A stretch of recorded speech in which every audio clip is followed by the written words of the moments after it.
पति पत्नी का रिश्ता बहुत ही अटूट होता है। जब पति पत्नी एक दूसरे के साथ साथ फेरे लेते हैं तो साथ जीने मरने की कसमें खाते हैं और 7 वचनों तक साथ निभाने की कसम खाई जाती है, रक्षा करने की कसम खाई जाती है। लेकिन वहीं पर एक पति के सामने उसी की पत्नी को बेआबरू किया जाए तो फिर क्या बीतेगी उस पति के दिल पर। आज की कहानी में भी कुछ ऐसा ही हुआ है, जहां पर एक पति के सामने उसकी पत्नी के साथ एक नहीं 2 नहीं पूरे 8 लोगों ने किया है सामूहिक बलात्कार, और ऐसी दरिंदगी की है उसके साथ कि जिसको जानकर आपकी भी रूह कांप जाएगी। और ये बलात्कार किसी जगह पर नहीं, एक चलती हुई ट्रेन में हुआ और बैठे हुए यात्री बने रहे तमाशीन। क्या वो मजबूर थे इसलिए कुछ नहीं कर पाए, या जानकर भी वो कुछ नहीं कर सके? क्या थी इसकी हकीकत, जानते हैं आज की सच्ची घटना में। आदाब, नमस्कार, सत श्री अकाल। मैं हूं शबनम खान और आपके सामने लेकर आए जुर्म की एक और नई अनोखी दास्तान। आज की ये सच्ची घटना है एक ट्रेन की, जिस ट्रेन का नाम है पुष्पक एक्सप्रेस, जो कि लखनऊ से चलकर मुंबई के लिए रवाना होती है। ये लंबा सफर तय करने वाली ट्रेन है, जिसमें काफी दूर दूर के यात्री सवार होकर यात्राएं करते हैं। 8 अक्टूबर 2021 लगभग रात के 8 बजे थे। लखनऊ से चलकर पुष्पक एक्सप्रेस मुंबई के लिए रवाना हो गई। जगह जगह से यात्री उसमें सवार हो रहे थे, उतर भी रहे थे।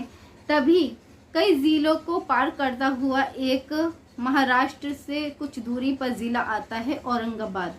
वहीं की एक जगह है इगतपुरी। इगतपुरी में ये ट्रेन रुकती है कुछ समय के लिए। तभी 8 व्यक्ति उस ट्रेन में चढ़ जाते हैं। उस समय ये जो 8 व्यक्ति ट्रेन के अंदर चढ़ते हैं, ये चढ़ते हैं स्लीपर में। स्लीपर में D28 कंपार्टमेंट था, जहां पर 16-17 ही यात्री बचे थे, जो कि उस कंपार्टमेंट में यानी कि उस डब्बे में सवार थे जो मुंबई जाने वाले थे। और वो सभी, रात का अंधेरा था, लाइट ऑफ थी और सो रहे थे, अपनी अपनी नींदें पूरी कर रहे थे, यानी कि आराम करने के लिए स्लीपर डब्बे में लेटे हुए थे। तभी ये 8 व्यक्ति उस स्लीपर डब्बे में चढ़ जाते हैं, जिनके पास छुपे हुए हथियार होते हैं। जैसे ही ट्रेन चलती है वो अपने हथियार निकाल लेते हैं और उन 17-18 जो व्यक्ति थे यानी लोग थे, उनको अपना निशाना बना लेते हैं। सब लोग जब ये मंजर देखते हैं तो उनकी रूह कांप जाती है कि ये क्या हुआ उनके साथ। आसपास मदद के लिए उनके पास कुछ नहीं था, क्योंकि वो आम पब्लिक थी, वो कोई हथियार लेकर नहीं चढ़ते। लेकिन उनके सामने ऐसे दरिंदे खड़े हो गए थे जिनके पास धारदार हथियार थे, उनके पास राइफल थे, बंदूकें थी, और उन सबको वो कवर करके लाए थे, जिसकी वजह से उनको कोई चेक नहीं कर पाया। और वो जंगल के इलाके से आकर ट्रेन के अंदर घुसे थे, जिसकी वजह से भी उनको रोका नहीं गया और वो ट्रेन में आकर सवार हो गए। जब उन लोगों को ये मंजर दिखा कि उनकी ट्रेन में बदमाश चढ़ गए हैं, तो सभी लोग वहाँ पर जो बैठे हुए थे वो बहुत ज़्यादा घबरा गए। इन यात्रियों ने उन लोगों से धमकियाँ देनी शुरू कर दी और उनके पास जो भी जेवर था, पैसा था, जो महंगे सामान थे, वो सब लूटपाट कर ली। और लूटपाट करने के बाद वो लोग खड़े हो गए मदद के लिए, किसी से गुहार लगा सके, लेकिन वो मदद लेने के लिए भी असमर्थ थे, क्योंकि वो अगर चेन खींचना चाहते थे तो चेन के पास भी वो बदमाश खड़े हुए थे, जिससे वो लोग चेन खींचकर भी ट्रेन नहीं रुकवा सकते थे। और कोई उसमें जीआरपी का जवान या इंस्पेक्टर भी नहीं था जो उनकी मदद कर सकता था। सभी यात्री बहुत परेशान थे। उनसे इन 8 लोगों ने लूटपाट की। उनके पास जो जेवर थे, जो उनके महंगे सामान थे, जो उनके पैसे थे, नकदी थी, वो सब ले ली। लेने के बाद अब ये दूसरी स्टेशन आने का वेट कर रहे थे कि दूसरा स्टेशन आता है तो हम उतर जाएंगे और जंगल के रास्ते से भाग जाएंगे। लेकिन स्टेशन आने से पहले ही तभी एक बदमाश की निगाह एक महिला पर पड़ती है। उसकी उम्र लगभग 20 साल की थी। उसकी नई शादी हुई थी और वो महिला देखने में भी खूबसूरत थी। उस महिला को देखकर वो बदमाश गंदे गंदे अश्लील इशारे करने लगता है। महिला उसका विरोध करती है। उसका पति भी उसके पास बैठा होता है। वो भी चीखता है कि तुम क्या बदतमीजी कर रहे हो। तो उस बदमाश के हौसले और ज्यादा बुलंद हो जाता है। वो उसके पास जाकर उससे छेड़खानी करने लगता है। ये छेड़खानी जब वो करने लगता है तो पति बहुत ज्यादा गुस्सा हो जाता है। वो उसे रोकने के लिए कोशिश करता है। तभी और जो पास के बदमाश थे, साथी थे, उनमें से कुछ और साथी उसके पास आ जाते हैं और पति को पकड़ लेते हैं, उसको मारने लगते हैं, पीटने लगते हैं। और जो यात्री थे वो उसे बचाने की कोशिश करते हैं, लेकिन नहीं बचा पाते, क्योंकि वो सब उनकी राइफल की पॉइंट गल पर थे, क्योंकि वो सब लोग उनके निशाना बने हुए थे कि उनको दे रखी थी चेतावनी, अगर तुम लोगों ने कुछ भी करने की कोशिश की तो तुम लोगों को जान से मार दिया जाएगा। इसलिए वो लोग काफ़ी डरे हुए थे। पति का विरोध करने पर पति को मारते तोड़ते हैं। उसके बाद उस महिला को ये लोग बीच में लिटाल देते हैं, यानी जो खाली जगह होती है ट्रेन की चलने के लिए फिरने के लिए वहाँ लिटाल देते हैं और बारी बारी से उसके साथ ये 8 लोग बलात्कार करते हैं। क्या बीत रही होगी उस पति पर कि जिसके सामने उसकी पत्नी का इस तरह से चीरहरण किया जा रहा था, इस तरह से बेआबरू सभी के सामने किया जा रहा था। यानी और यात्री भी वहां पर थे जो ये सब देख रहे थे, लेकिन कोई भी उसकी मदद नहीं कर पा रहा था क्योंकि वो सब लोग उन्हीं का शिकार बने हुए थे। उन सबको बंदूकों के और धारदार हथियारों के नोक पे रखा हुआ था, इसलिए वो चाहकर भी कुछ नहीं कर पा रहे थे। और ट्रेन चलती रहती है तेज रफ्तार से और उस महिला के साथ ये 8 लोग बारी बारी से बलात्कार करते रहते हैं। पति बहुत ही विन्नतें करता है, गिड़गिड़ाता है, रोता है कि मेरी पत्नी को छोड़ दो, लेकिन उन दरिंदों को इन सब बातों का कोई असर नहीं होता। वो अपनी हैवानियत दिखाते रहते हैं और सबके सामने ही उस महिला को बेआबरू करते रहते हैं। कोई यात्री किसी को फ़ोन भी नहीं कर पा रहा था क्योंकि जैसे ही ये लोग बदमाश ट्रेन में चढ़े थे उन सबके मोबाइल भी इन्होंने ले लिए थे ताकि वो किसी से संपर्क नहीं कर सकें। अब वो यात्री बहुत परेशान थे, ना ही वो उस महिला को बचा पा रहे थे, ना ही अपना उनको पता था कि हम जिंदा बचेंगे भी या नहीं। तभी मुंबई से 19-20 किलोमीटर की दूरी पर एक स्टेशन आता है जिसका नाम है कसारा।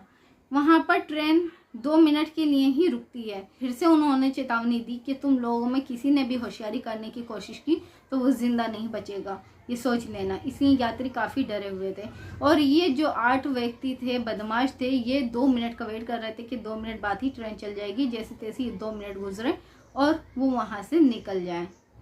लेकिन तभी एक व्यक्ति जो विंडो के पास बैठा हुआ था उनने देखा कि एक जीआरपी का जवान खड़ा हुआ है जो ट्रेन की तरफ गौर से देख रहा है। तभी उनने जैसे तैसे हिम्मत जुटाई और जवान की तरफ जोर जोर से चीख कर कहने लगा, बचाओ हमें मदद की ज़रूरत है, बचाओ हमें मदद की ज़रूरत है, बचाओ हमें मदद की ज़रूरत है। जैसे ही उनने पूरी ताकत से चीखें मार मार की आवाज़ लगाई, तभी जीआरपी का जो जवान था उसको शक हुआ कि अंदर कुछ ना कुछ गड़बड़ है। उस जवान ने भी अपनी चुस्ती फुर्ती दिखाई, अपना हौसला दिखाया, क्योंकि उसको नहीं पता था कि अंदर क्या हो रहा है, किस तरह की मदद की इसको ज़रूरत है, क्या मैं मदद कर सकता हूँ। लेकिन फ़ौरन ही उसने अपनी टीम को अलर्ट किया और कहा कि इस बोगी में कुछ ना कुछ है, यहाँ से आवाज़ एक व्यक्ति लगा रहा है कि बचाओ हमें मदद की ज़रूरत है। तभी वो जो जीआरपी की टीम थी वो गेट खोलकर उस बोगी के अंदर यानी स्लीपर के अंदर चले गए अपनी बंदूकें लेकर। और जैसे ही गए तो उनमें से जो 8 बदमाश थे, 4 बदमाश कूद गए और कूदने के बाद खिड़की से, जो आपातकालीन खिड़की होती है, वहां से कूदकर उन लोगों ने बाहर की तरफ भाग गए, यानी भागने में वो सफल रहे। लेकिन बाकी के जो 4 थे उनको जीआरपी वालों ने हिरासत में ले लिया और जो यात्री थे वो बचे, लेकिन उनके ऊपर एक गहरा असर हो गया। वो बहुत ज़्यादा सदमे में आ गए, उनको नहीं होश हो रहा था कि वो जिंदा हैं भी या नहीं। उनको ऐसा लग रहा था कि मानो उनकी जान चली गई है, क्योंकि उनके साथ जो हुआ था, उनके सामने जो हुआ था, वो यकीनन ऐसा हादसा था जो सालों तक उनके दिमाग में एक छवि छोड़ जाने वाला था। जीआरपी के जवानों ने सभी यात्रियों को ले गए पुलिस स्टेशन, उन 4 बदमाशों को पकड़ लिया। सभी यात्रियों ने अपनी अपनी गवाही दी और उस व्यक्ति ने भी, यानी कि जिसकी पत्नी के साथ ऐसा हुआ था, उनने रो रो के अपनी दास्तां सुनाई कि कैसे ही उसके सामने उसकी पत्नी के साथ 8 लोगों ने इस तरह का बलात्कार किया है। जो कि घूमने जा रहे थे मुंबई, उनके साथ ऐसा हुआ जिसके बारे में उन्होंने सोचा भी नहीं था, कल्पना भी नहीं की थी। वाकई में ये बहुत ही शर्मनाक बात थी कि एक पति के सामने उसकी ही पत्नी के साथ इस तरह का चलते ट्रेन में व्यवहार किया जाए। तभी जो लेडीज़ थी उसको मेडिकल के लिए भेजा गया, क्योंकि उसके दिमाग पे बहुत बड़ी, क्योंकि वो सिर्फ शारीरिक ही नहीं, मानसिक रूप से भी बहुत ही ज़्यादा डिस्टर्ब हो गई थी, यानी बहुत ही ज़्यादा उस पर ये गहरा प्रभाव पड़ा था इस हादसे का। जो पति था उसको भी मेडिकल के लिए भेजा गया, क्योंकि उसको भी काफ़ी चोटें आई थी। उन व्यक्तियों ने जो कि मारा था उसको, उन दोनों को मेडिकल में भेजा गया और 4 व्यक्तियों को पकड़कर उनको गंभीर आरोपों में, रेप के आरोप में, रॉबरी के आरोप में गंभीर धाराएं लगाते हुए हिरासत में लिया गया। और जो बाकी के 4 व्यक्ति थे उनके बारे में भी पूछताछ की और पुलिस ने तबिश डाली ताकि वो भी पकड़े जाएं। आखिरकार वो 4 भी पकड़े गए और पुलिस ने उनके खिलाफ चार्जशीट बनाई है और वो अभी जेल में हैं। उन लोगों को तो उसकी सज़ा मिल गई, लेकिन उन कपल का क्या जो कि हंसी खुशी अपना हनीमून मनाने या घूमने जा रहे थे, उनके साथ ऐसा हुआ जिसके बारे में वो अगर अब भी सोचें तो उनकी रूह यकीनन कांप जाएगी कि उन्होंने कभी सोचा भी नहीं होगा कि एक पति के सामने ही उसकी पत्नी को इस तरह से बेआबरू किया जाएगा। यहाँ पर हम सिर्फ सरकार से इतनी ही अपील करेंगे, जैसे कि दिल्ली सरकार ने किया है, बसों में कैमरे लगाए हैं, इसी तरह से ट्रेनों में भी सीसीटीवी कैमराज लगाए जाएं ताकि ऐसा कोई हादसा ना हो। क्योंकि कभी कभी पैसेंजर ट्रेन में भी लोग सवार होते हैं और वो घंटों घंटों जंगलों में भी रुक जाती है रात के अंधेरों में, तभी लोग बहुत ज़्यादा यात्री घबराए रहते हैं कहीं ऐसा ना हो कोई लुटेरा आकर उन्हें लूट जाए या कुछ ऐसा उनके साथ गलत हो जाए, क्योंकि यह हादसे बढ़ते ही जा रहा है, कम होने का नाम नहीं ले रहा है।